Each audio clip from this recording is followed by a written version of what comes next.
So in this verse reminded us that life is all about time.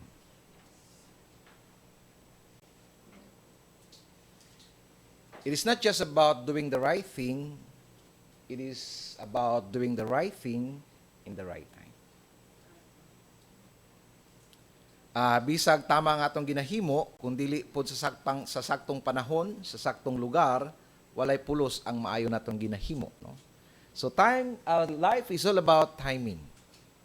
It's always about doing the right thing at the right time.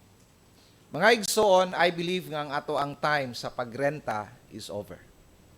Our time for renting, our appointed time for renting a church building is over. And the time to plant and the time to build has come. Can you say amen? So humana nga to ang season sa pagpangrenta. It is now our season to build. It is now our season to plant. Can you say amen? And that is why I pick up the book of Nehemiah. Mga igsoon, our theme today, building the house of God in the ways of God. Because I believe that God's work must be done in God's ways. Can you say amen? Pwede man nato tukuron ang balay sa Ginoo, pinaagi sa kaugalingon natong paningkamot, but it will not work. Tingnan mo kataparig na siya, it will not work. We can build our family, but it will not work. We can build our life, but it will not work. Because I believe that God's work must be done God's ways. Ang mga igsoon, mo ni ang challenging apart, no? Tungod kay, pag mayingon ta nga magtukod tag balay sa Ginoo, automatically atong hunahuna kabubuton sa Ginoo. But it will not work that way. Okay, so kuani ka nang say tawag na mga caution, no? Mga warnings, no? It doesn't mean nga balay sa Ginoo atong tukuron, automatic na kabubuton sa Ginoo. The first question will be, gusto ba sa Dios nga tukuron nato ang balay sa Dios? That's the first question. Kaya nahitabo ba yan kang King David, no? Si King David, he wanted to build a magnificent temple para sa Dios. But God said, no. Your hands is too bloody. I will not allow you to build my temple. But instead, your son, King Solomon. So, mga igsoon, it doesn't mean nga kung balay sa Ginoo, automatic na nga, amay na itong buhaton pastor, kabubuton gini sa Ginoo, pastor. No. It will not work that way. Okay? Ikaduhang question, kung kabubuton sa Ginoo ang pagtukod sa iyang templo, the next question will be, unsaon man nato pagtukod ang balay sa Ginoo pinaagi sa pamaagi sa Ginoo? That's the next question. How can we build the house of God in the ways of God? That's the bottom line question this morning. Today we will study the life of Nehemiah. I look up to him because Nehemiah is a great builder. He's not just a builder, but he was a great builder.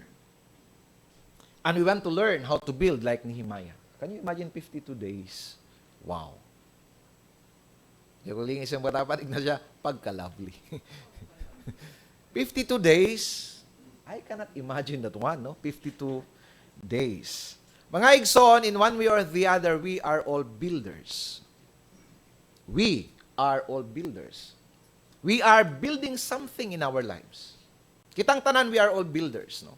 We want to build our family. We want to build our career. We want to build our future. We want to build our marriage life. We want to build something. We want to build our business. We want to build our job. So kitang tanan, doon na kita'y ginatukod sa atong tagsa-tagsa ka mga kaugalingon. And that is why we need to learn how to build like Nehemiah. Because we are building something in our lives. Back sa history sa Israel, nganong naabot man si Nehemiah sa scene, sa picture, no? Okay, gihisgutan sa ato sa first reading nato kaganina. Ang Israel was in captivity in Babylon for 70 years, no? So back to history, in 70 years. almost 70 years na conquer sa Persia ang Babylon. Napildi ang king sa Persia si King Cyrus. Si Cyrus, although he was not a believer, he doesn't believe in God. No?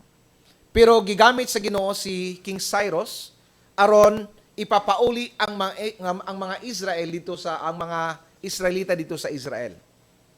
So dunay tulo ka deportations ang nahitabo, tulo ka hugna sa pagpauli sa mga Hudyo from Babylon back to Israel, tulo ka deportations. Number 1, it was led by Zerubbabel.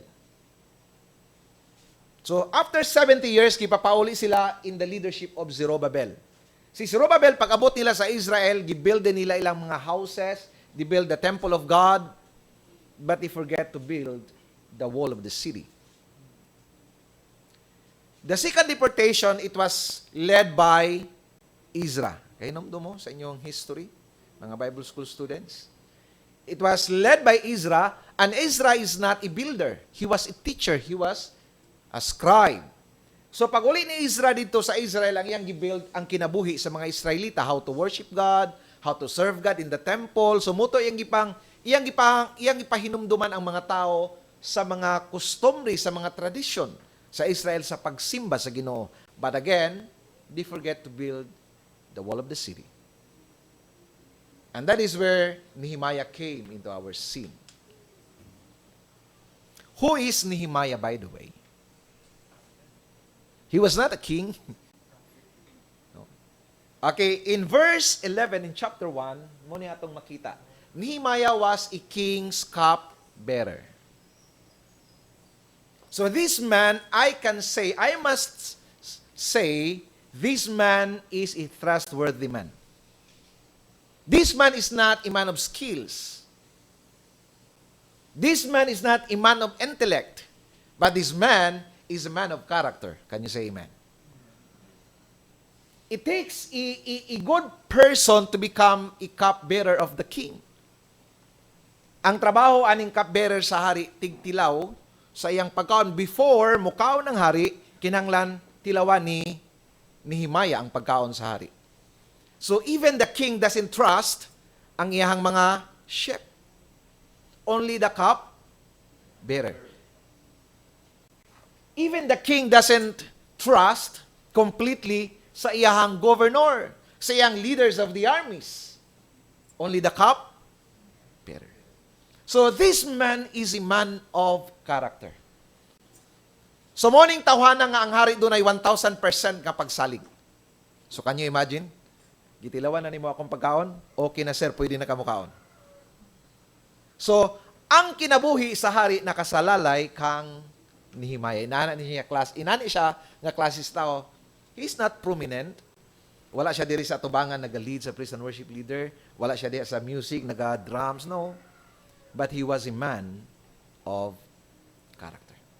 Okay, so muna si Nehemiah. He knew nothing about building. Nada. Wala siya kabangkaagan mahitungod sa pagtukod sa city wall. Now, in chapter 6, verse 15, this is where I was so amazed. So the wall was finished in the 25th day of Elul in 52 days. He knew nothing about building, but he finished building the wall in just 52 working days. Wow. Amazing. Normally, ang wall of the city is not built in days, in weeks, in months. It is built in years. Excuse me, not in years, in decades. With all the king's resources, it is built in decades. Now, imagine si Nehemiah and all those Israelites, they don't have the resources, and yet, they were able to build this wall in just 52 days. Can you imagine that one? I wanted to become like Nehemiah. I wanted to build this church in 52 days. I wanted to build my career in 52 days. I wanted to build my spiritual life in 52 days. How comes Nehemiah built so well? What was his technique? What was his secrets? Kung sa may sikreto ni Nehemiah, nganong nahimo man niya 52 days? I would challenge you, my dear friends. Mark the calendar from today. And then see what will change in your life. Just believe, Lord, pangayo sa Ginoo. Lord, in 52 days, I want to build this one, this. Hello, somebody? If you want healing, Lord, 52 days, I'm going to pray for my healing. I will never stop praying for my healing. And mark that 52 days in the calendar and then check that one after 52 days. Okay? Challenge accepted? Kung nanguyab ka, pakagisugot, iha pa. Basig mo ning alawa, sugton ko. Hello, somebody?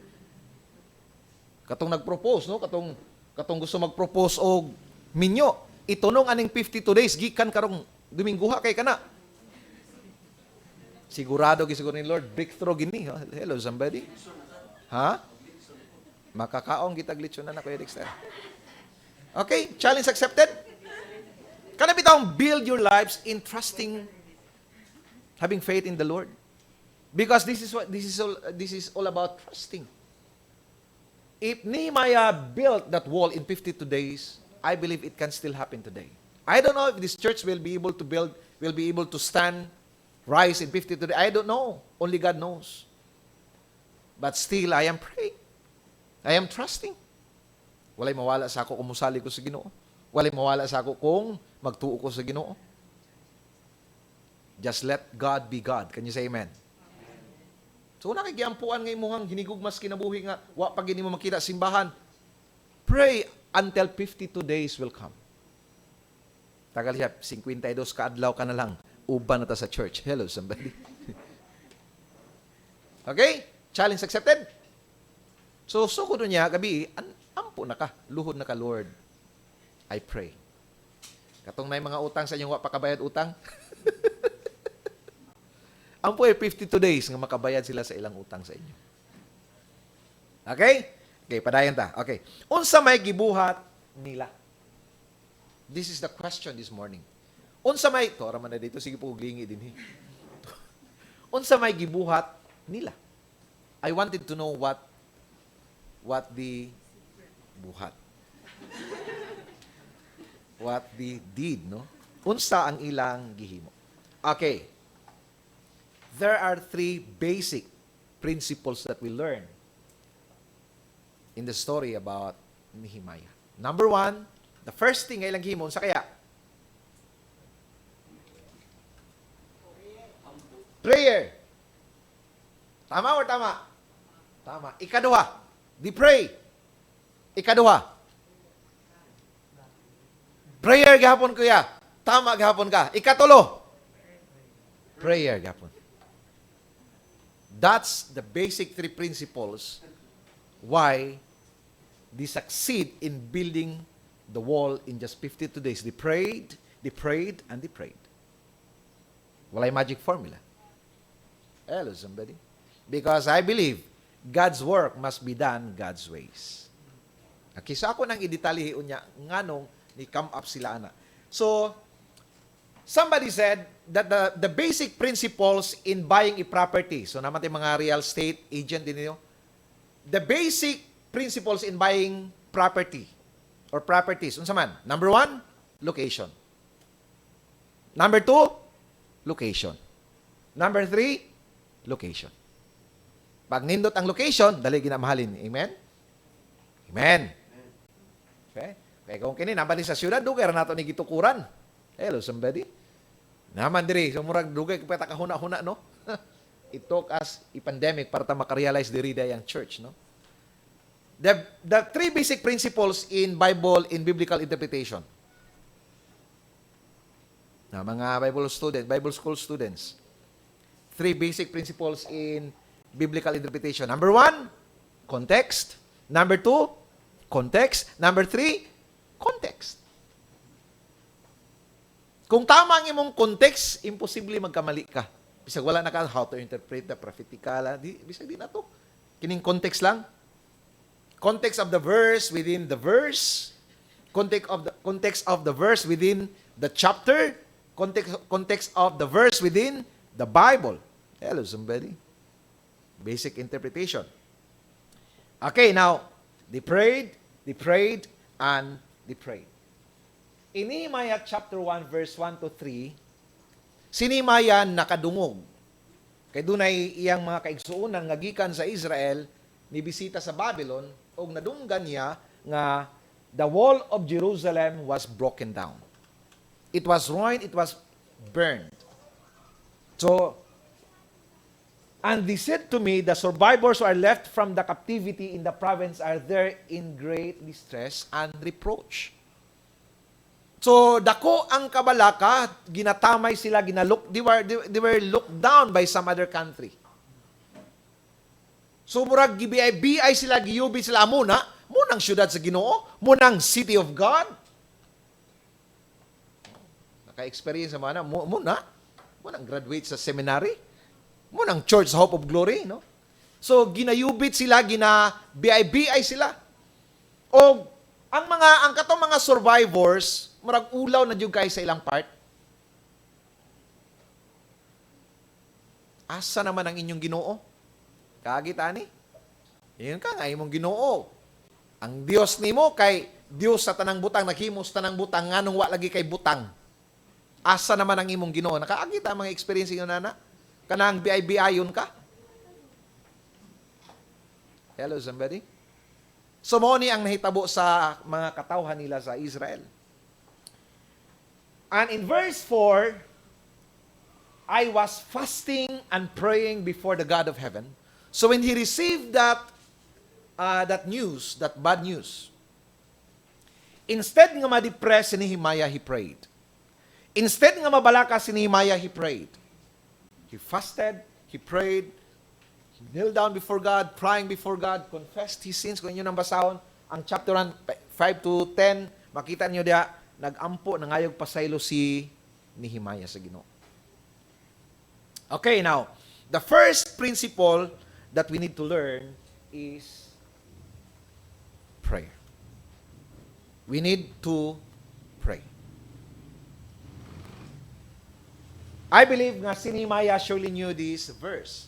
Unless the Lord builds the house, don't bother. Ayaw na lang.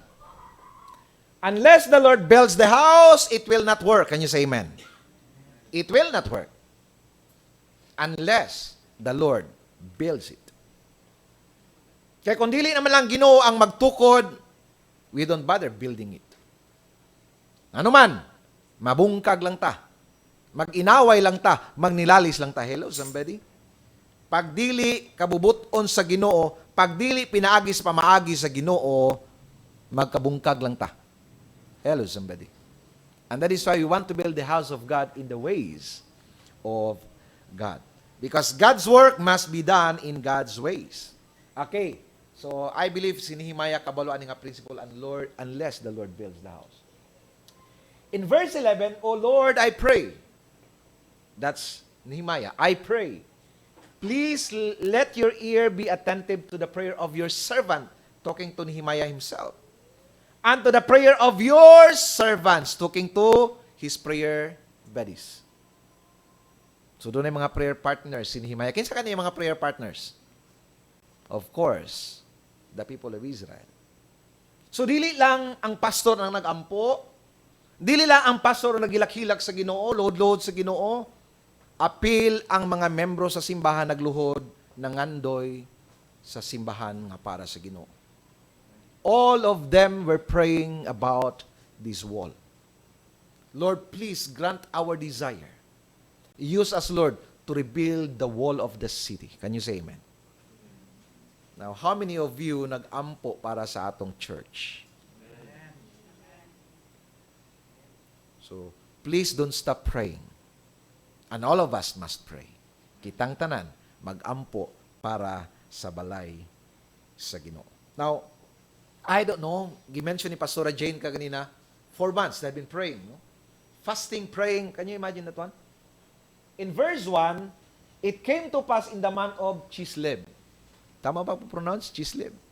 It talks about, we don't know about this one, it doesn't,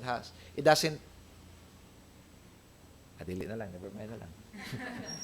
It talks about the Hebrew calendar. So, nagsugod og ampo si Nehemiah in the month of Chislev. So, probably it is November or December. And it came to pass in the month of Nisan.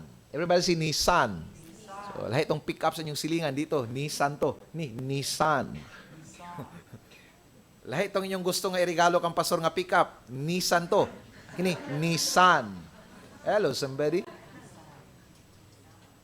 Grabe ang pagpadayag ang Ginoo, no? Naging Nisan, no? 52 days, praise the Lord. And it came to pass in the month of Nisan, in the 28th year of King Artaxerxes. Ano na po si King Artaxerxes diri? Si King Artaxerxes, anak ni Xerxes. Si Xerxes was the greatest king of the Persian Empire.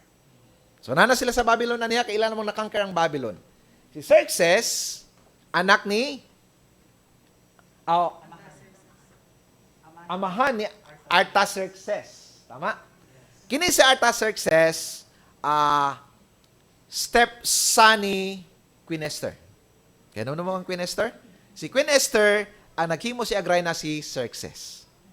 Ito yung nimong bana? Kaya ano mo? So, ang anak niya nga si Artaxerxes, stepson ni Queen Esther. So, mo nang palangga gahapon niya ang mga Hudyo. Okay? Now, when wine was before him, that I took the wine and gave it to the king, now I had never been sad in his presence before. Verse 2, therefore the king said to me, why is your face so sad? Since you are not sick, I believe this is nothing but sorrow of heart. So I became dreadfully afraid. So Nehemiah was scared to death. Because you're not allowed to present yourselves before the king in his sad way, in his sad face. Because the king pay you not to make him sad, but to make him happy. So, all of those king's servants must come to the king with a cheerful spirit. So, kung doon na kayo problema, dili dapat mahibawaan sa king. So, can you imagine for 4 months, every day, daily, samtang nagadala sa wine pagkaon si Nehemiah, wag yun nabantayan sa hari until one day.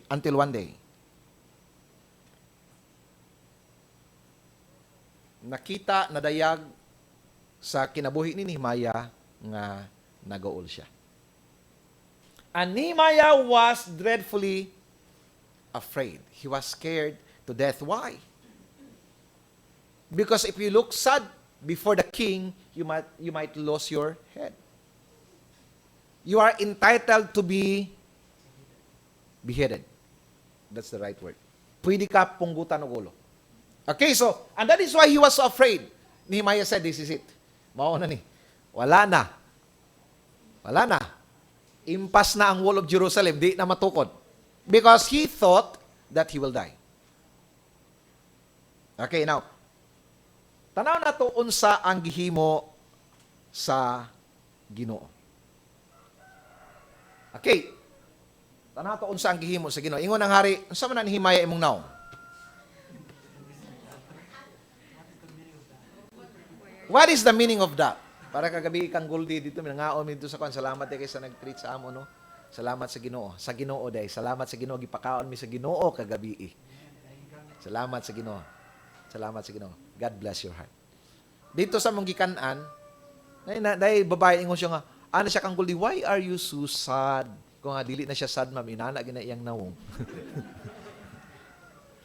So mo ni ingon ang hari, Nehemiah, usa ko nang nawong ana. Murag karon pa ko kapansin na nang nga, murag nasunog og fish pan. Di, perting hadlo ka ni Nehemiah, kuan sir. So can you imagine that feeling? Nagapinki-pinki na imong kay hunaw niya wala na mo na gini. Patay nagikuan ni. This is Muna ni ang nasa una-una ni Nehemiah. Okay, now. And said to the king, muningo ni Nehemiah, may the king live forever. Why should my face not be sad? When the city, the place of my father's tombs lie waste, and its gates are burnt with fire, then the king said to me, how dare you? How dare you talk to me that way? I'm not paying you to present your problem to me. I am paying you to solve my problem. Hello, somebody? But the king said, miraculously, amazingly, then what do you want? Hello, somebody? Oh, my goodness. Lord, have mercy. Because of prayer. Hallelujah. What do you want? So Nehemiah was shocked. Excuse me. He was in double shock. So if I must say, shock. He was shock. Why nga nung na-double shock man siya? He was shocked na nakabalo ang hari nga doon na siya problema. Grabing tago-tago ni Nehemiah. Nga, siguro katawa-katawag siya mag-serve ito. Hello, sir. Pero nakayo nga, Nehemiah, saan ang naunga na? Grabe siguro tago-tago ni Nehemiah para di lang makita sa hari. Pero, nabantayan gid sa hari. Muna yung kung unsang nasa sulod, mugawas yun, no? Okay, now, he was shocked. Kaya nahibawan sa hari nga na siya problema. Ikadwa, he was shocked because of the response of the king. Because he thought, this is it. I will be beheaded. Patay na ko, wala na. Sigurado na ni. But instead, ingon ng hari, what do you want? Diba, Mark? Nag-text na lang? Nakuratan na lang ka? Submit imong requirements, di ba? Because God's work must be done God's ways. Praise the Lord. What do you want? Kung sa ingon ni Nehemiah, what do you think is his response? Akuan, manggod, sir. Suro, bulo-bulo, kuan, manggod. Verse 4. Ganahan kay kuan sa iyang last phrase. So I prayed to God, to the God of heaven. Ingon ng hari, what I can do for you, Nehemiah. Kung sa ingon ni kuan, Nehemiah. Kadali lang, sir. Ampos ako. Yes, sir. Nanako. Nanako kay kuan. Hello, somebody. In panic time, he prayed. In blessings time, he prayed. All the time, he prayed. This was the default program of Nehemiah. Kanabitaw sa imong panic time, madayag kung kinsa ka. Kanabitaw naka sa problema na nakakanang, sitaw ka ng magkraming naka, madayag kung kinsa ka. Pero si Nehemiah nadayag yun, no? That he was indeed a man of prayer. Prayer for Nehemiah is not an accessories, but prayer for Nehemiah is part of his life. Kabahin na sa iyang kinabuhi. Ingon siya, ay sir, kadali lang, mag-ampos ako. After he prayed, ingon siya, muning tubag sa Ginoo. Tubag, ana siya. And I said to the king, ready na ko, sir? Nangutaman, unsay gusto nimo buhaton nako? Insya mag-ampos ako sa Ginoo, sir, unsay iyang gusto ipabuhat nimo. Then after he prayed, and I said to the king, if it pleases the king, and if your servant has found favor in your sight, I asked that you will give us resources to build the wall. Kabasa mo diya? No. Kita siguro to, no, mahal ngari. Dagan mo kag-army. Pwede may pag-build dito sa wall. Hello, somebody? Mahal ngari, daghan makag mga bulawan din ha. Piski-piski. Wala, matuko to na mo among wall. No. Kung sa ito bagsa Ginoo, after he prayed, God said, igna ang hari, nga paulion ka to build the wall of my city. Can you say amen? Can you say amen? Amen. Praise the Lord. So it pleased the king to send me, and I set him a time. So ingon I don't know kung pila yung gihatang nga adlaw nga, kuan ako dito mahal gari. Upat ako kabulan dito, 52 days ako, balik na dayon ko. So of course, no, kay pinakasinaligan ba sa hari. So can you imagine the king will be living without a cupbearer for 4 months? for 5 months, 1 year. Kasi tigtilaw niya. No? So, it would be a terrible place for the king. Mangitag replacement ni Nehemiah, pero tungod kay nalipay ang hari, gitandog ang hari sa Ginoo. So, it pleased the king to send me, and I set him a time. Okay, so God answered his prayer. Nehemiah was sent back to Judah, o pag-abot niya dito, he surveyed immediately the wall, immediately. In verse 17.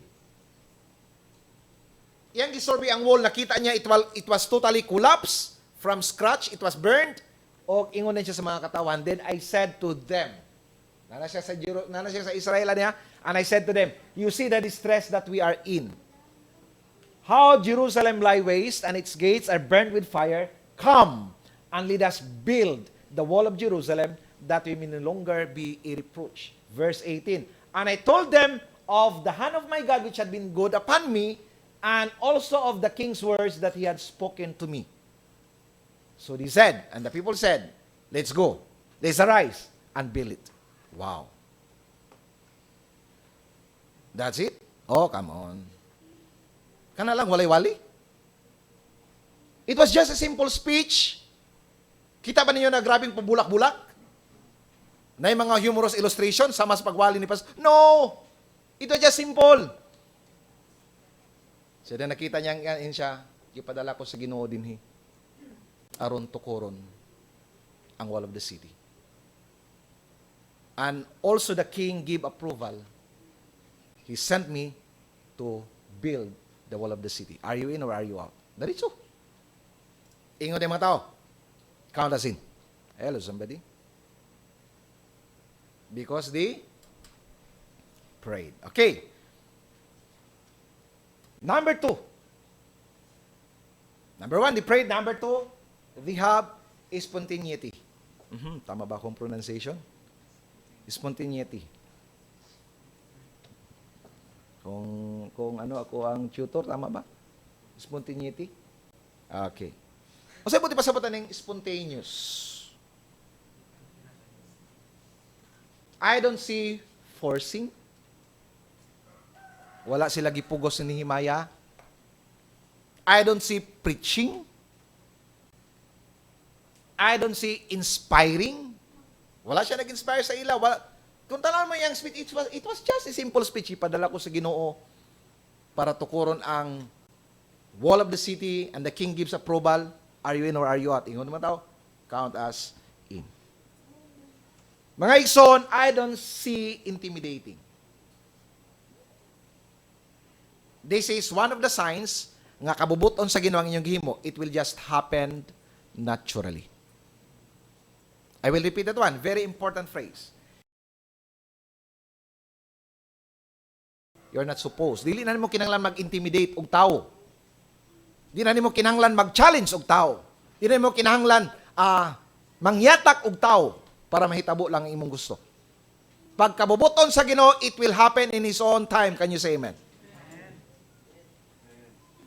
God's ways must be done. God's work must be done God's ways. I like the life of Nehemiah. I learned a lot in the life of Nehemiah. He was a true great builder. So, mga igsoon, we will never see in this book that Nehemiah did a lot of planning. Did a lot of supervising. Kung imo basahan niya 13 chapters, basahan ko ninyo na. Di mo makita nga nagplano si Nehemiah, diri ka, diha. No. Kung na may planning, kung na may supervising, kung na may project managing, it is this small, microscopic lang. Because kabalutan, Nehemiah is not a manager, Nehemiah is not a builder, Nehemiah, he was a man of character. But he knew nothing about building. He was not an engineer, an architect, no. But there is continuity. It happens naturally. Bye. Diyan, trabaho na to ni. Wala na nagana si Nehemiah. Mga igsoon, nagdunit ang halumula na. Everything just happen naturally. Nay naglungag, nay nagkuan sa ting paniudto, nay tigluto, nay nagkanang masa o kanang halublak sa ilang panahon sa mga bricks man na ilang ginahimo. Nay nagpasaan, nay dukdok dito na Kumpleto na tanan. Wala ta nakakita ang nag-supervise si Nehemiah. Okay. Of course, na ay opposition. Kabasa ta nga na si Tobiah o si Sanballat, no? There will always be opposition.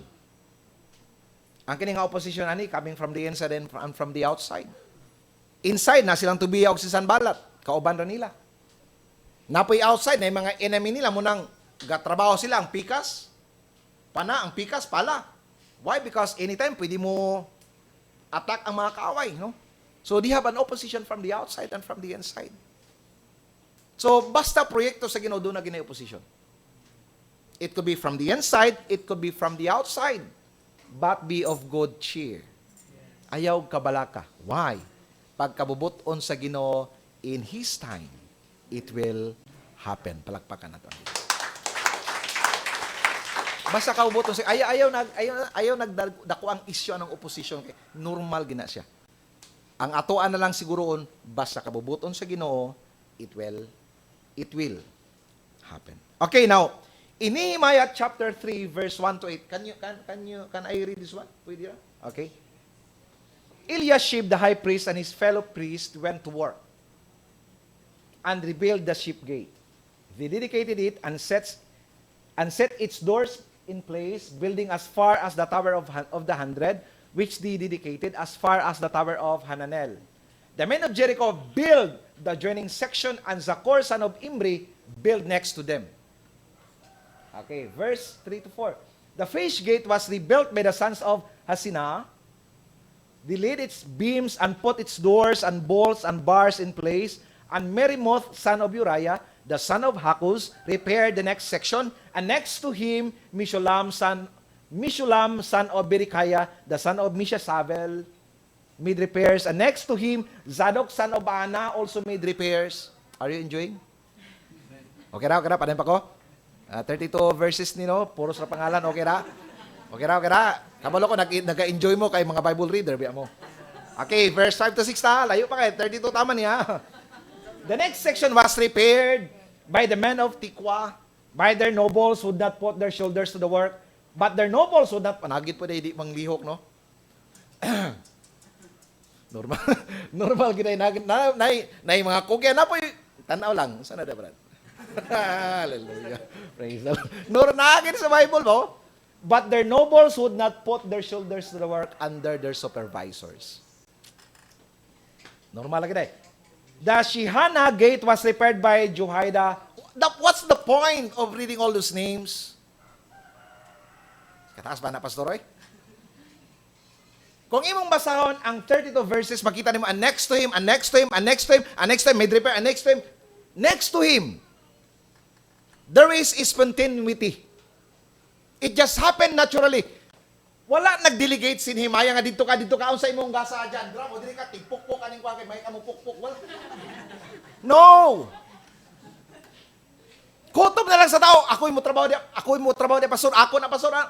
They just kanang sitawa na kanang voluntary. Kabalo sila asa sila mo. Wa ba kaila si Nehemiah sa ilano kay mo pa sila nakita. Wa siya unsa imong gasa day kan, Mark? Baho. Usay imong pukpukon ni Mark. Uno wala. Ingon na para na sa ingon nga diri ko. It just happened naturally. No supervision, no delegation, no managing. It just happened. Lord, have mercy. Okay, so everybody is building. Hallelujah. Isa ni sa mga signs na gusto sa Ginoo ang imong buhaton. Isa ni sa mga signs. Okay. Sa una, wa pa ta nagaplano sa building, doon na mga tao gitandog ang Ginoo kasing-kasing. Bisan karon ma-amaze ko kay nay mga tao nga mohatag, I don't tell them anything about church building. And I was asking God, Lord, asa sila nakabalo nga magtukod mi og building nimo? And I just don't know. Karon muragaan kay ako ang pagbati, no? Na it will rise. Lahi atong sa una atong giampuan nga 4.5 million katong luti. Murag Murag subidaon kayo. Grabe atong buhat pa tong mga solicitation letters, no? It is not that way. That is not God's way. Hello, somebody? Okay, number 3. We must pray. Number 2, we must have spontaneity. Number 3. Next lagi. Next. Pause next. We have unity. Pray, spontaneity, unity. Okay. There is beauty in unity. Why? Because God is a team player. God's work is a teamwork. Can you say amen? God's work is a teamwork. Why? Because God always operates in a team. In the Old Testament, we have God the Father, God the Son, God the Holy Spirit. They are a team. Jesus Christ, we have His 12 disciples, and it become 72 disciples. Paul, the greatest missionary in the Bible, also works in a team. Na si Paul, na si Silas, na si Priscilla, na si Aquila, na si Onesimus. Kung tanawin mo ang background, it is a composition of slaves, businessmen, mga kuyaw nga tao, mga banggitan, mga abogado, na mga ultimo. It is composed of any kind of people. From slaves to businessmen, missionaries and pastors. So makita nato din that God's work is a team work. So ang akong nakita kagato atong gibasa kanina, everybody seems to sacrifice. Everybody input something to the work of God kutob sa ilang mahimo. Pastor, wa man gyud koy mahimo anak pastor oy, naa kay mahimo oy. Hello somebody. Ni mga tawahanan ni makayong sir tawa man sila mahimo. Gikan pagod sila sa captivity sa Babylon. They don't have anything. Wa pa siguro ni sila kapugas, wa pa ni sila kanya magikan sa Babylonian captivity mo pa ipagpauli. Silang pastor, kanang 4.5 million nalagi hikapon ang Ginoo anak pastor. Nalagi mo hatag ano. No. Kita ang hikapon sa Ginoo. Dili silang hikapon sa Ginoo.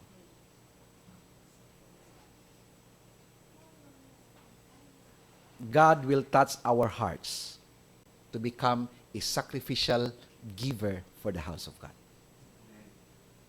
Pastor, pait manggid pastor. No. Look at these people. Okay, no. Can you imagine? Pwede man tandugon sa Ginoo ang kasing-kasing sa hari.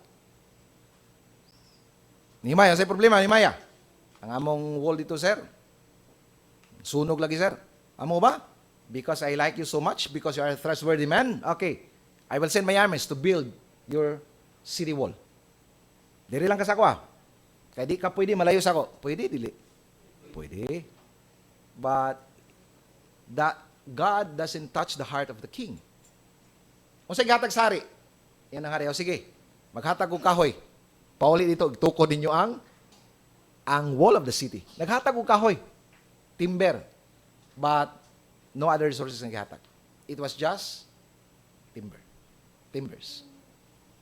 Ingon ang hari, go home Nehemiah and build the wall of your city. So kita ang gamiton sa Ginoo nga mubarog ang balay sa Ginoo. Can you say amen? Palakpakan nato ang Dios. God touches the heart of the people to be sacrificial. They were not rich. In fact, ang uban maglisod pa sa iyo sila panyapon pagkaon nganuman kay gikan pa sila sa captivity. But God touches their heart to become sacrificial. They sacrificed and they finished the wall in 52 days from scratch. Nehemiah, high priest. This is not his job. Trabaho ba ni high priest ang magkuan? Went to work and rebuild the ship gate. Trabaho ba nila? No. But they work. Pastor, huwag ba kayo hanaw anak pastor oy? No. High priest, nagtrabaho. Uzziel, son of Harhaya, one of the goldsmiths, apil ang tungtig. Kanang Platero kanang tikuan sa Bulawan. Did you about building, Kuya Dexter? Ang ilan na katong gagmay kayo ba? Dili sila itong anak itong mga dagko kayong mumukpok no. Goldsmith, repaired the next section. Hello, somebody. Apil pag ito Anhananaya, one of the perfume makers. Oh, Lord of mercy. Apil ang tigbuhat og perfume, duk-duk. Nakaingon ba ta na pastor? Wa ikoy mahimuan na pastor. Wa ikoy hanaw no. Sila perfume makers, building. Goldsmiths, building. High priest, building. All of them were working. Can you say amen? All of them were working. And he finished that one into 52 days. Lord have mercy. Woo! Hallelujah. Nganong gipangsulat pa man ilang pangalan, Ginoo, perting daghana. So many names. In fact, sa kadaghan sa ilang pangalan, in 10 seconds, malimtan na nimo na sila. Namay nainomduman? Kuha na ba? Namay nainomduman? Namay nainomduman pangalan nila? Ananaya lang. Why, Lord, so many names? Who cares, God? Who cares? God cares. I will repeat, who cares? Who cares? So, pakialam na mo anang nanilig diya sa kung ano yun, nanilig diya simbahan. Nanilig lang mo diya, okay lang. Who cares? God cares. Who cares ka nang bisbis og mga bulak? So, labot na mo. Pamisbis mo diya. So, labot na mo ninyo. Diba, inanato expression usahay? Somebody cares. And that is God. Lord have mercy.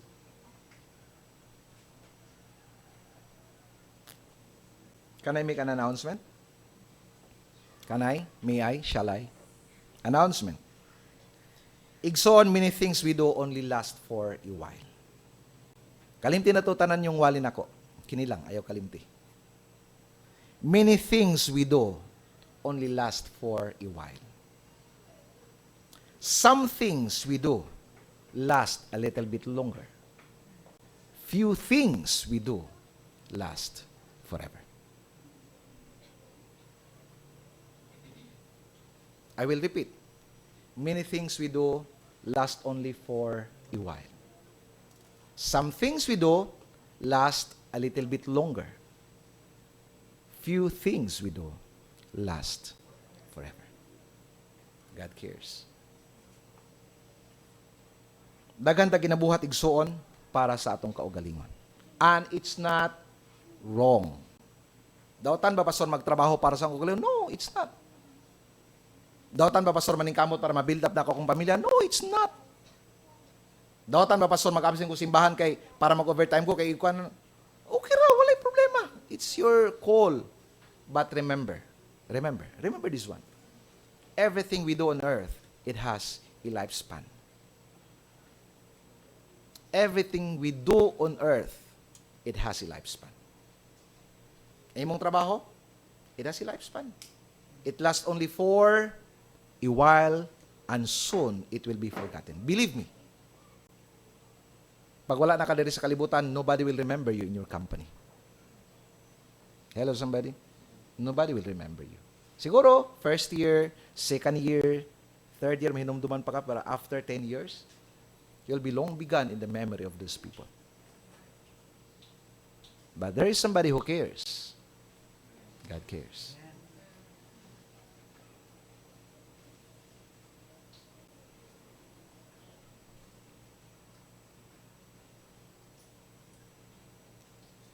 God never forgets. He will never forget.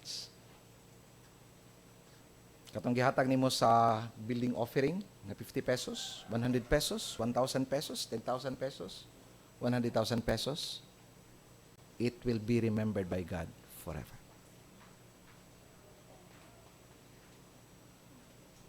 Kana inyong pagsimba sa Ginoo para sa ngalan sa Ginoo, kini inyong paglingkod din ha, it will be remembered by God forever. Forever. Pero katong inyong pagtrabaho sa inyong company, soon it will be forgotten. and it touches my heart. I want you to learn something today. I want you to learn something today.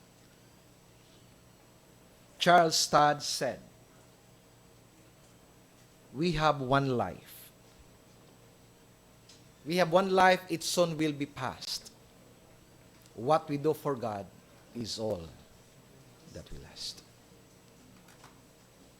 Isa ra ni atong kinabuhi igsoon. O ang atong gihimo para sa Ginoo, mao ra nay magpabilin hangtod sa kahangturan. We do a lot of things in this life, but I want to challenge you, please do things that will last forever. Do things that will last forever. Bible study, praying, reading the Bible, it will never be forgotten by God. God will always remember. 1 Corinthians 15:58.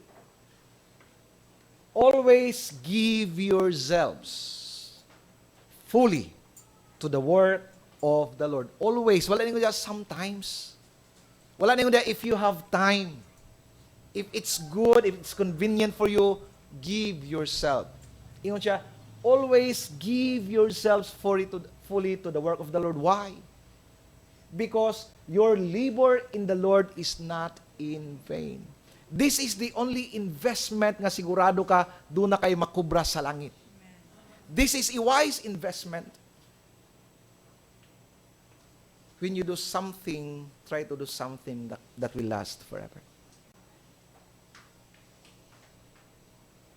As your spiritual mentor and head, it's my prayer that you will do something that will last forever. Of course, I'm so proud na nga promote mo. I'm so proud. Dagko inyong negosyo. I'm so proud. But please, do remember, they have lifespan. Now, back to Nehemiah chapter 3 verse 5. The next section was prepared by the men of Tikwa, but their nobles would not put their shoulders to the work under their supervisors.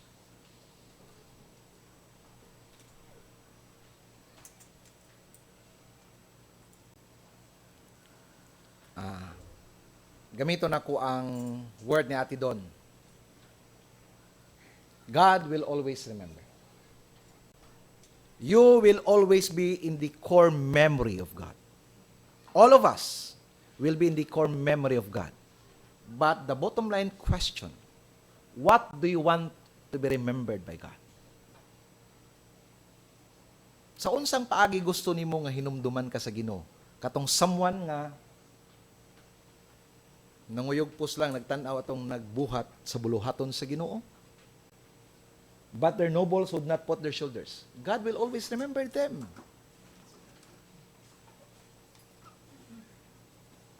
Kinsa ang imong gusto nga hinumduman ka sa Ginoo? Katong samtang nagasimba man ikaw tuwa ka dito sa inyong panimalay. What do you want God to remember you? Because we will always be in the core memory of God. Because God will never forget. He will never forget.